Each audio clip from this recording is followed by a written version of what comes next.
stay មកបងប្អូននេះនេះស្ទាំងកដោឡានេះគីឡូឈ្មោះបងប្អូន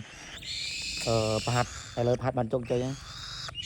ហើយហាចូលលើដើមឈើចុងឈើក្នុងបងប្អូនទៅចោះមកវិញហើយ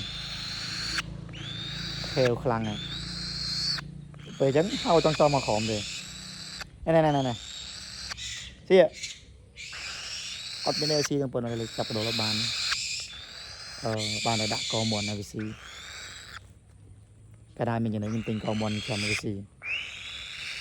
អត់ដឹងថាធំបានទៅណាទេនឹងវាអត់មានចំណុចទេវាចូលចិត្តណាចំណុចវាចិត្តគឺមានតែនេះតែមានតែកដោលេវាចិត្តហ្នឹងហើយនេះស្ទាំងកដោគីឡូញីគីឡូឈ្មោះនៅកន្លែងនោះវាគីឡូញីបងក្នុងរោងនៅគីឡូញីបងខ្ញុំចឹងពីក្បាលអានេះបងប្អូនវាលើធំហ្នឹងបងប្អូនចេះចងដៃចេះ define បានហើយគាត់តែនេះវាខូចទៅវិស័យដែរហៅចោលទាំងបងហៅស្ពឹកមែនតើហ្មង